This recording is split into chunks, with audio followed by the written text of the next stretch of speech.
தாத்தா, உங்க பெரியப்பா, உங்க சித்தப்பா, உங்க வீட்டில் உள்ளவங்கலாம் எங்க போனாங்க? நிறைய பேர் இருக்கிறவங்கள விடுங்க, இல்லாதவங்கலாம் எங்க போனாங்க? நீங்களாவது அங்க போகாதீங்கப்பா. புரியுதா? உங்களுக்கு நீங்களே ஒரு கோயில் கட்டிட்டு உட்காந்துக்குங்கப்பா.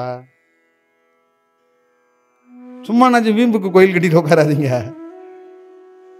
அங்க யாரும் வரமாட்டான். அங்க 2 பேர் சீட்டை அடிக்கிட்டு தண்ணியை போட்டு உட்காந்துருப்பான்.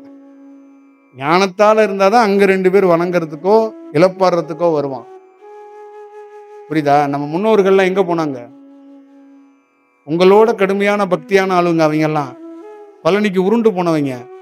ஆனா அவங்க எல்லாம் தகரக்கோட்டையில தான் படுத்து கிடக்குறாங்க. புரியுதுங்களா? நவபாசன சிலையை உருண்டாலும் சரி, பிறண்டாலும் சரி, நீ கரெக்டான பாதையில போலன்னா இதான் விஷயம். அதான் சொல்லிட்டேனே, எத்தனையோ பெரிய கோடீஸ்வரனா இருக்கிற பத்திரிகை முதலாளிகளோ டிவி முதலாளிகளோ எல்லா பேருமே பிரத்யேகமா அங்கதான் போறாங்க. ஆனா ஊருக்கு உபதேசமும் பல செய்திகளை கொண்டு சேர்க்கிற இடத்துல, அறிவு சார்ந்த இடத்துல இருந்து அவங்கள விட்டுறாங்க. ஒரு தலைவன் என்பவன் யார் தெரியுமா? தன்னை உணர்ந்தாதான் அவன் தலைவன். தன்னையே உணராதவன் இந்த தேசத்தையோ பிற மக்களையோ எப்படிங்க வழி நடத்த முடியும்? சொல்லுங்க. ஒண்ணும் பண்ண முடியாது. கல்லுக்கு சக்தி கொடுத்தவன் சித்தன். நம்ம கிட்ட இருக்கிற சக்தியையும் புடுங்கிட்டு போறவன் தான் உங்க தலைவன்கள். புரியுதுங்களா? 7 மாசத்துல உங்க தலைவன்கள்லாம் வருவாங்க. படையெடுத்து வருவாங்க. ஒருத்தர் பஸ் எடுத்துட்டு கிளம்பிட்டாரு, இன்னொருத்தர் ரயில் எடுத்துட்டு வருவாரு, இன்னொருத்தர் ஹெலிகாப்டர்ல வருவாரு. நீங்க பார்த்து பண்ணிக்கங்க. இதெல்லாம் தீர்மானிக்க முடியாம போறதுக்கு முக்கியமான காரணம் நீங்களா இல்ல. நீங்க தலைவனை தேர்ந்தெடுக்கிறல, முதல்ல உங்க உணவையே தேர்ந்தெடுக்க மாட்டீங்க ஒழுங்கா. அப்புறம் எங்க தலைவனை நீங்க போய் தேர்ந்தெடுக்க போறீங்க? உங்க உணவு என்னங்கிறதே நீங்க தேர்ந்தெடுக்க மாட்டீங்க. எது என்னுடைய உணவுன்னு உங்களுக்கே தெரியல. என்கிட்ட இருந்து கேட்குறீங்க, நான் என்ன சாப்பிடலாம் தியானத்துக்குன்னு. எது உங்க உணவுனே உங்களால கண்டுபிடிக்க முடியல, நீங்க எப்ப ஞானத்தை அடைய போறீங்க? எப்ப கண்டுபிடிப்பீங்க?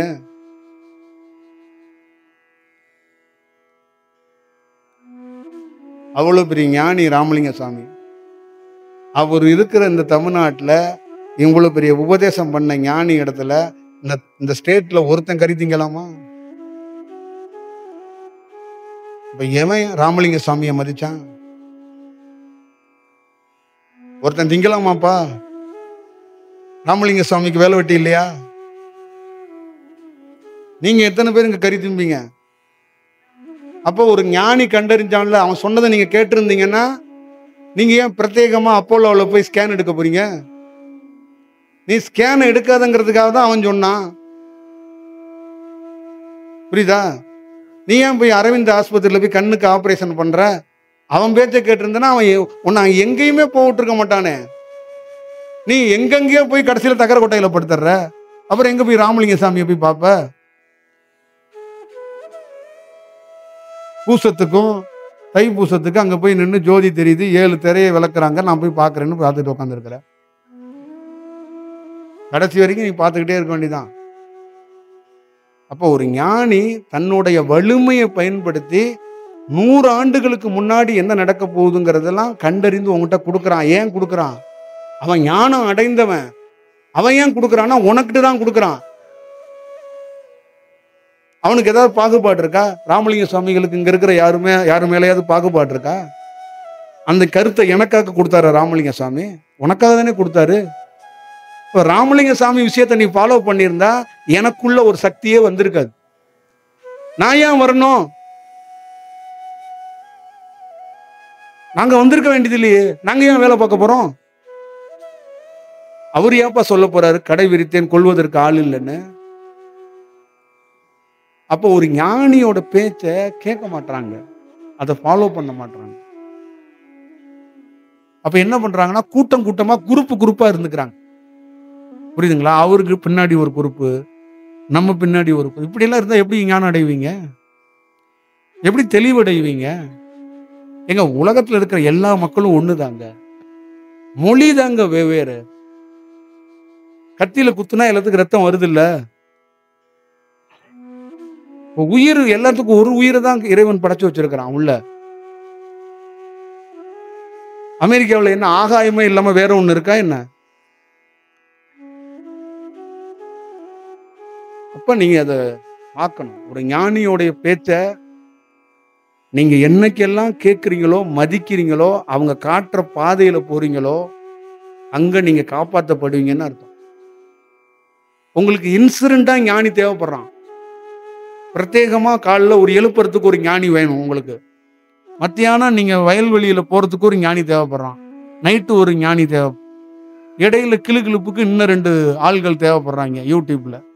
இப்ப நீங்க எப்படி ஒரு செயலை பண்ண முடியும்? இந்த குண்டலின்னு பேசி தமிழ்நாட்டுல எவங்க உருப்பிட்டான்? எனக்கு உருப்பிட்டவனுக்கு காட்டிட்டு வாங்க. எனக்கு கூப்பிட்டு காட்டுங்க. நான் சவாலா சொல்றேன். குண்டலினி சக்தின்னு பேசுனா எவன் உருப்பிட்டான் தமிழ்நாட்டுல? எவன் கண்டறிந்தான் முதல்ல? குண்டலினி சக்தியோட செயல் வடிவத்தை எவங்க கண்டறிந்தான்? சித்தர்கள் பாடலை படிச்சுட்டு அவனுக்குள்ள கொஞ்சோண்டு அறிவை வச்சுக்கிட்டு அவங்க பேசிக்கிட்டே இருக்கிறாங்க. அதெல்லாம் சாபங்க. நான் தான் சொல்றேன், எனக்கு தெரியாதுங்க. குண்டலினி சக்தியை ஒருத்தன் அறிஞ்சவன் எனக்குள்ள இருந்து சொல்றதுனாலதான் அந்த கருத்தை நான் சொல்றேன்ட்டேன். அது என்னுடைய கருத்து இல்ல, குண்டலினி சக்தியை ஒருத்தன் அறிந்தவனுடைய கருத்து. நீ அந்த கருத்தை சோதிச்சு பார்த்துக்க. சில ஆண்டுகள் காத்திருந்து கூட பார்த்துக்க, அது உண்மைத்தன்மை இருக்கா இல்லையான்னு. நானும் உண்மையா இல்லைன்னா நானும் போய் எங்கேயாவது ஒரு இடத்துல மறைஞ்சு போயிடுவாங்க, ஒன்றும் இல்லாம போயிடுவாங்க. எவ்வளவு காலம் செய்ய முடியும்? எத்தனையோ மன்னன்கள் ஆண்டுட்டான், எவன் இருக்கான்?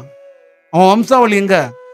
எங்கேயோ ஒரு மூலையில ஒரு செவுறு தொங்கிக்கிட்டு நிக்குது. மதுரையில கொஞ்சம், தஞ்சாவூர்ல கொஞ்சம் மன்னர்கள் வாழ்ந்தாங்கன்னு ஒரு சின்னதா ஒரு செவுறு தொங்கிக்கிட்டு நிக்குது. இப்ப நீங்க அதை பார்த்து ஒரு செயல் வடிவத்துக்குள்ள உருவாக்கிக்கங்க. அதுதான் ஒரு விஷயம் இருக்கும். ஒரு ஞானி தோண்டப்படுறதே அவன் தியானத்திலிருந்து கண்டறிந்து அந்த கால சுழற்சியில ஒரு 50 ஆண்டுகளுக்கோ 100 ஆண்டுகளுக்கோ என்ன நடக்குங்கிறத அறிந்து அதை குறிப்பா எழுதியோ பேச்சாவோ கொடுத்துட்டு போயிடுறான். இதை நீங்க வச்சுக்கோங்கப்பா, நீங்க காப்பாற்றப்படுவீங்க, நீங்க நல்லா வாழ்வீங்க. உங்க தாய் தந்தைகள் ஒரு வீடு, காரு, சொத்து சுகம்லாம் கொடுத்துட்டு போனாங்கல்ல, அந்த மாதிரி ராமலிங்க சாமி உங்களுக்கு ஒரு சொத்து கொடுத்துட்டு போனாரு. என்ன சொத்து கொடுத்துட்டு போனார்னா, நீ எப்படி வாழணுங்கிறதுக்கு ஒரு சொத்து கொடுத்துட்டு போனார். உன் உடலையும் உன் உயிரையும் பாதுகாத்து நீ இருக்கணுங்கிறதுக்கு ஒரு அசட்டு கொடுத்துட்டு போனாரு. அதை எவனும் கேர் பண்ணல. இவ்வளவுதான் விஷயம்.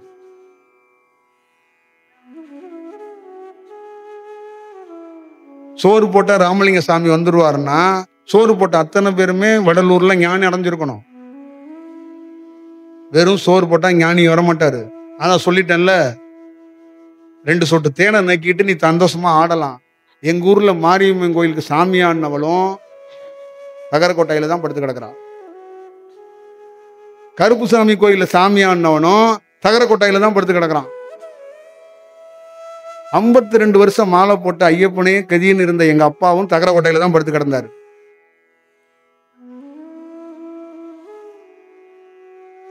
நான் தகரக்கோட்டையில படுக்க மாட்டேன். எனக்குன்னு ஒரு கொட்டாய் போட்டு வச்சிருக்கேன். அவ்வளவுதான் விஷயம். அதுதான் ஞானத்துக்குரிய செயல். அதை பாரு. உன்னுடைய லைஃப நீ பாரு. அதுக்குதான் ஒரு ஞானி தோன்றான், உனக்கு சொல்றான். அவன் கருத்தை மதி, அவன் செயலை மதி. காலண்டர்ல தேதியை நீ கிளிக்கிறல்ல, ஒரு நாள் என்ன, எதுக்கு நாள், நேரம், கோள்கள், இதெல்லாம் எதுக்கு வச்சிருக்கிறான்? நீ சின்ன வயசுல இருந்த மாதிரியே இருக்கிற, ஒவ்வொரு நாளும் ஒவ்வொரு நிமிஷமும் வளர்ந்துகிட்டே இருக்கிற. அப்ப ஓடிக்கிட்டே இருக்கும். அப்ப நீ அதுக்குள்ள, நீ ஓடுற ஒவ்வொரு செகண்டுக்குள்ள நல்ல பிரத்யேகமாக வாழு. புரியுதா? நீ வாழ மாட்டிய அப்படிங்கறதுதான் பிரச்சனை.